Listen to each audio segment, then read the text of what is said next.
तो ऑयल खाना क्या बॉडी के लिए बुरा होता है?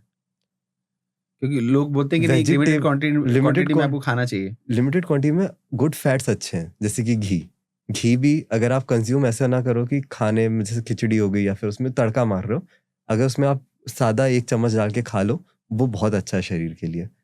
तो आपको अब ये देखना पड़ेगा क्या चीज़ आप किस तरीके से खा रहे हो। मस्टर्ड ऑयल आप यूज़ कर रहे हो, वो अच्छा है, उसमें भी आप ऐसा नहीं कि बिल्कुल उसमें तल ही दो, 1-2 चम्मच यूज़ करो ताकि बस मसाले पक पाए अगर आप डालना है। तो घी में कुछ भी फ्राई करना खराब होता है? हाँ, मतलब पता नहीं यार, मैं पर्सनली मेरे को पता नहीं रीज़न, बट मैं एक चीज़ आपको बताऊंगा। हमने अभी ट्राई किया था एक मेरे ख्याल से कंपनी का घी था, ठीक है, वो यूज़ किया। मम्मी पूड़ियाँ तलती हैं क्योंकि अब फेस्टिव सीजन है तो पूड़ियाँ उसमें तलते हैं। घी में पूड़ी तल ली, उसके बाद आपने वो घी जब ठंडा हुआ ना, उसको आप महक के सूंघना, इतना गंदा टेस्ट, गंदी महक आती है ना उसकी। मतलब उस घी को आप दोबारा रीयूज नहीं कर सकता अगर आपने एक बार उसको तल लिया तो। बहुत ही गंदा ये। क्योंकि जो वो भी बहुत अच्छा ब्रांड है, बहुत बड़ा ब्रांड है। क्योंकि जो भी हेड शेफ्स होते हैं, मैंने उनको या उनके वीडियोस में भी जो मैंने कभी देखे हैं, तो सब यही बोलते हैं कि अगर आप दाल बना रहे हो, तो दाल बनाते समय आप उसमें थोड़ा-सा रॉ घी डाल दो। और हाँ, जब तड़का लगा रहे हो, तो भी आप घी से ही तड़का लगाओ, तो जो उससे एक फ्लेवर फ्लेवर आएगा, बहुत अच्छा फ्लेवर आएगा। उसका फ्लेवर अच्छा आता है क्योंकि वो आप फर्स्ट टाइम यूज किया ना, बट आपने वो कभी घी को तल के, ये मैं उस घी की बात नहीं कर रहा हूँ जो ओरिजिनल वाले हैं, ये मैं बात कर रहा हूँ जो आजकल एडल्ट्रेटेड घी आने लग गए हैं। तो आपको वो अगर पहचानना है तो एक बार घी में पूड़ी तल के देख लेना अपने घर में, आपको पता चल जाएगा कि घी आपका अच्छी क्वालिटी का कि बेकार क्वालिटी का है। तो इसके अलावा आपके और भी कोई हैक्स हैं, जहाँ आप पता लगा सकते हो कि घी अच्छा है या बुरा है? एक तो ये हैक बता दिया। हुँ। दूसरा, मेरे ख्याल से ये आपका सबसे बढ़िया हैक है, आप तो इसी को ट्राई करो। पर हर बाकी बार घी मैं के पूड़ी लिए नहीं बाकी सेक सकता चीज ना। तो आप कुछ और तल लेना। अरे कुछ और तल लो, फ्राइज तल लो, कुछ तल लो, घी को गर्म करके ठंडा कर लो, पता लग जाएगा आपको। और घी घी तो ऐसी चीज है कि मतलब आप महक से पता लगा लोगे कि अच्छी क्वालिटी का कि नहीं है। ठीक है, हम पनीर के बारे में आते हैं। अभी थोड़ी देर पहले आपने पनीर की बात करी थी। हम्म। अ, आप ये कैसे पता लगाते हो कि पनीर सही है या नहीं? क्योंकि बीच में ऐसी भी रिपोर्ट्स आई थी कि बड़े-बड़े ब्रांड्स के पनीर खराब निकल रहे थे। हाँ। इनफैक्ट अमूल की पैकिंग में भी नकली पनीर आ रहा था। कुछ लोग ट्रेड कर रहे थे, अमूल का नहीं था वो, बट अमूल की पैकिंग में था।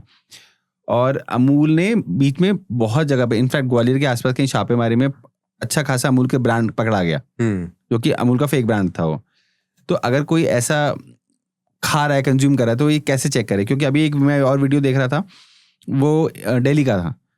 ₹60 में बंदा इतना बड़ा एक सैंडविच दे रहा है, और हम्म। जिसमें कि इतनी मोटी लेयर पनीर की है, मतलब मोटा-मोटा उसमें 100 ग्राम पनीर तो उसी में डाल रहा है वो, एक मतलब पूरे सैंडविच में। 60 रुपए 50 ग्राम, 50 रुपए का तो पनीर आ रहा है। तो ₹50 का, वही मैं आपसे समझना चाह रहा हूँ। तो वो ऐसा कैसे पॉसिबल है कि वो बंदा इतना पनीर डाल रहा है और उसके बाद ₹60 में बेच भी रहा है उसको? पॉसिबल ही नहीं है, मतलब ये ओरिजिनल पनीर हो ही नहीं सकता अगर वो इस तरीके से आपको दे रहा है। मतलब ये मान लीजिए, अब आप खुद ही सोचिए इंडिया में कितनी गाय होंगी जो मिल्क प्रोड्यूस कर रही हैं, उसके बाद आपका कितने लीटर दूध का कंजम्पशन है। इंडिया को वो कंजम्पशन पूरा ही नहीं हो सकता है, तो वो लोग बहुत ज़्यादा एडल्ट्रेशन हो रहा है आजकल इस मार्केट में। और मैं पर्सनली मैंने भी बंद कर दिया पनीर खाना, मतलब बाहर का मार्केट का जो पैक्ड होके आता है। क्योंकि अगर आप देखना, मैंने मान लो पनीर में लाया, मैंने उसको बाहर रख दिया, देखना एकदम से अजीब सी लेयर आ जाएगी, क्रिस्पी क्रिस्पी, मतलब पूरा कड़क सा हो जाएगा वो, जैसे कि आपको लगेगा कि ये तो नकली है। अगर मैंने उसको 1 घंटे के लिए बस बाहर रख दिया, तो अच्छा वाला पनीर रखो आप, नहीं होगा वो। तो आप लोग क्या सेफ्टी पैरामीटर्स यूज़ करते हो, जो भी अगर आपके किचन में चीज़ें आती हैं तो उसको चेक करवाने के लिए? कि किचन असली में है तो या ये मान खराब लो, है? किचन में तो फिर ये कि हेड शेफ जो रहेगा वो वेंडर्स के पास ही जाके वो लोग देख लेते हैं कि हाँ वेंडर सही है, ट्रस्टेड है, तो फिर वहां से पनीर मंगवाते हैं। बट ये चीज़ ऐसा नहीं है कि किचन में आई तो फिर चेक होगा, तो ये क्या वेंडर के टाइम पे ही चीज़ें चेक होगी। नहीं, तो ऐसा कुछ भी होता है क्या कि 5 स्टार होटल में भी नकली पनीर आता है? आ सकता है, क्यों नहीं, अगर आपने वेंडर ऐसा पकड़ लिया जो नकली पनीर बेच रहा है, क्योंकि अब जो शेफ है वो नहीं चेक करेगा। अगर आपका ताज़ा, अगर नकली पनीर भी आ रहा है तो इनिशियली वो तो कट के यूज़ हो जाएगा, आपको समझ ही नहीं आएगा कि उसमें अंतर क्या है। तो ये चीज़ आप बस वेंडर के टाइम पे, जब आप वेंडर सिलेक्ट कर रहे हो उसी टाइम आप चेक कर सकते हो। ठीक नहीं है। तो अंदर किचन में कोई नहीं देखने वाला, अगर नकली पनीर आ रहा है तो आप नकली खा रहे हो। आजकल है ना, एक लैब ग्रोन चिकन भी बहुत ज़्यादा चल रहा है। एक हमारे गेस्ट से, उन्होंने हमको ये चीज़ बताया था। तो अगर किचन में इस तरह की चीज़ें आ रही हैं, तो इसको कैसे चेक करा जाता है कि लैब ग्रोन चिकन है या असली चिकन है?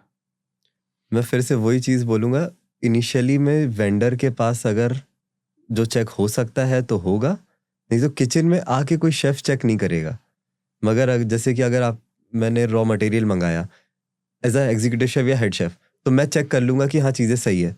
बट अब वो डिपार्टमेंट में पहुंच गया तो वो बंदा चेक नहीं कर रहा है कि चिकन खराब, चिकन मतलब असली है या नकली है, या फिर जो भी चीज़ें खराब है, पनीर असली है नकली है, वो तो यूज़ करने से उसको तुरंत बनाना है। और तुरंत जब वो बनाएगा तो वो समझ में भी नहीं आएगा डिफरेंस, आपको भी ना उसको समझ में आएगा। तो ये मेन रिस्पॉन्सिबिलिटी फिर हेड शेफ या एग्जीक्यूटिव शेफ की है कि वेंडर सही सिलेक्ट करे, वहाँ से सामान अच्छा लाए।